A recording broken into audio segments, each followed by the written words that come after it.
Bonjour à tous, j'espère que vous allez bien, que vous avez passé une bonne semaine. Et on se retrouve aujourd'hui, toujours dans la phase numéro 4, à J plus 132, pour la séance de muscu, avec, comme d'habitude, depuis 2 semaines, euh, plusieurs exercices enchaînés en début de séance, de multiples exercices pour pré-fatiguer la jambe droite, comme c'est inscrit à l'écran.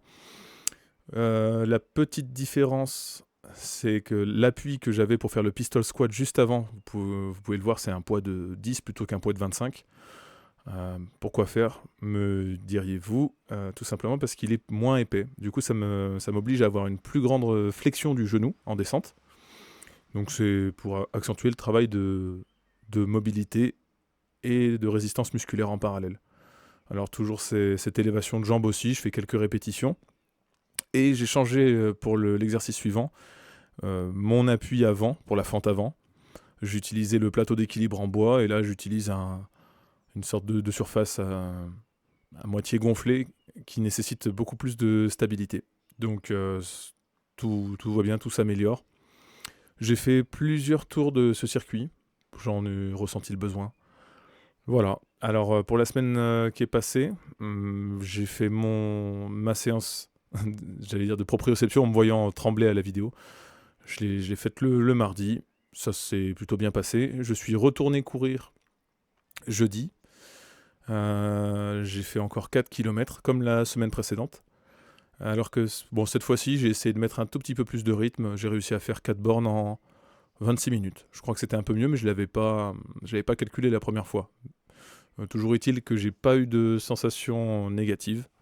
Donc on persévère. La semaine prochaine, soit j'en fais plus, soit je vais courir 2 fois. Je verrai en fonction aussi du temps qui m'est imparti pour le renfort. Alors là, je me chauffe au squat parce que dans cette séance, le cœur d'entraînement de séance, c'est le squat et le soulevé de terre. On peut voir que j'ai toujours aussi en support le poids de 25 qui m'empêche une plus grande flexion. Je pense ne pas tarder à le modifier, à le changer pour un poids de 10, hein. Et puis, parce que je sens quand même que j'ai gagné en flexion. Je le vois sur des séances de mobilité, d'étirement que je fais en parallèle. Donc ce serait bête d'arriver très haut en charge et malheureusement de devoir recommencer, pas de zéro, mais réduire conséquemment la charge pour gagner en mobilité. Le but, c'est de récupérer à la fois l'aspect musculaire et mobilité, quoi. Ne rien négliger. Alors j'ai plutôt des bonnes sensations. J'augmente encore une fois. Là, c'est encore une série de chauffe à 40 kg. C'est le poids avec lequel j'avais commencé initialement.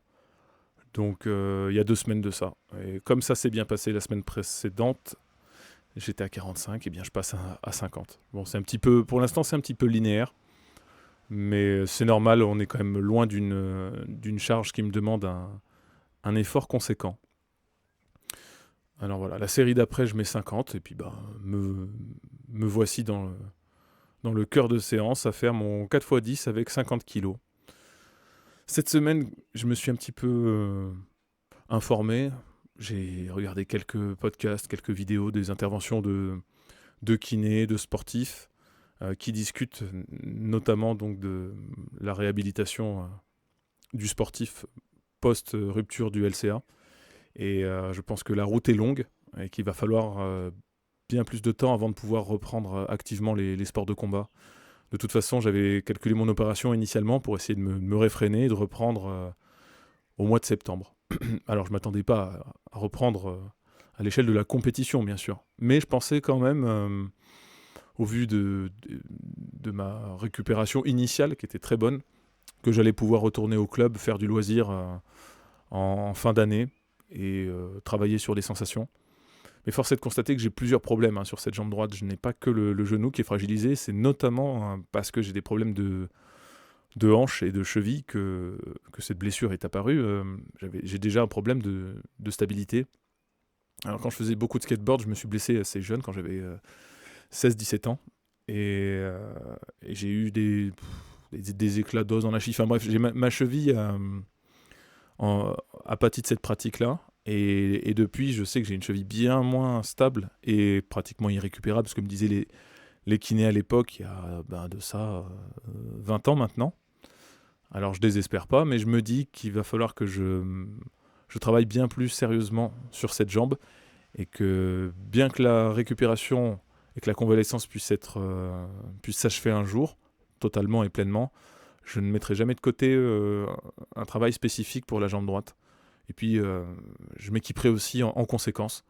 C'est-à-dire que dans les sports de combat qui impliquent notamment de la lutte et des torsions, forcément, tous les sports de combat impliquent un pivot, eh bien je m'équiperai, donc je prendrai des genouillères.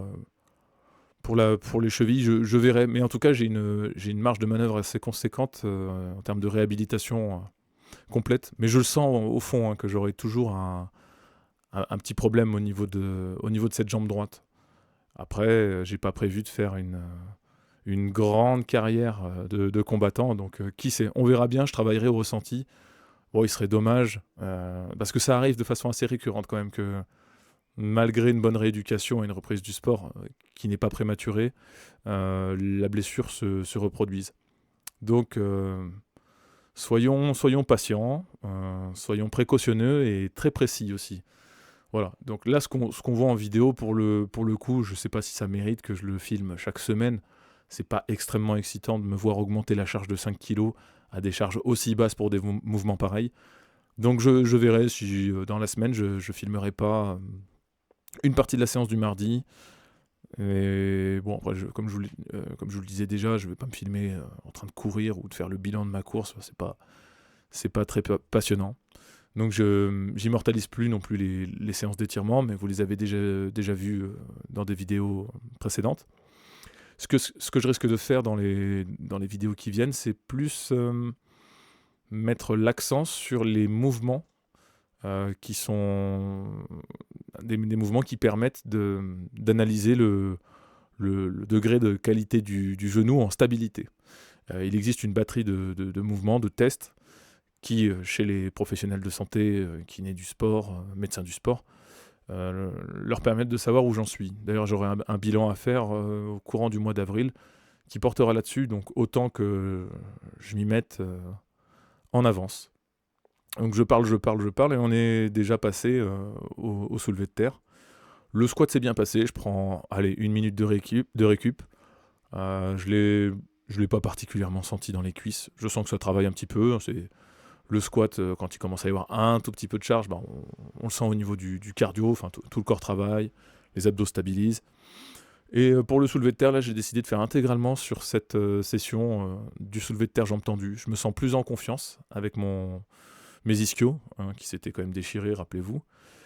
Et du coup, à ce poids-là, je travaille vraiment à la sensation, je pense à l'arrière-cuisse de la jambe droite. Parce que quoi qu'il arrive, quel que soit le degré de pré-fatigue que j'ai pu faire au préalable, c'est la jambe gauche qui porte quand même. C'est la jambe gauche qui a vraiment plus de volume, plus de force, plus de réponse nerveuse. Elle a tout en plus, quoi. En parallèle de ça, j'ai décidé de réduire un tout petit peu la muscu. Je faisais 3 séances en parallèle, qui n'avaient rien à voir avec la jambe, donc haut du corps. Du classique split, pec biceps, dos triceps et épaule abdos. Du coup, je suis resté pec biceps et dos triceps. On arrive à la pesée. Cette semaine, j'ai pas fait trop de bêtises. La semaine dernière, j'étais un peu plus lourd et j'ai été étonné quand même de me peser à 87,5. Moins 2 kilos. Bon, c'était sûrement de la flotte. Bon, après, je me pèse pas forcément tout le temps pile au même moment. Enfin, c'est le même jour, mais aujourd'hui, j'ai pas mangé grand-chose. Donc, bon, disons que ça continue, ça suit son cours. Voilà, si on regarde la courbe et qu'on dézoome un peu, on voit que le poids descend. Je devrais tranquillement arriver aux 85 kilos d'ici la fin du mois prochain. Voilà, cette vidéo s'achève. J'espère que vous allez bien. Et puis, je vous souhaite le meilleur pour votre dimanche et pour la semaine qui vous attend. Et je vous dis probablement à la semaine prochaine. Allez, salut!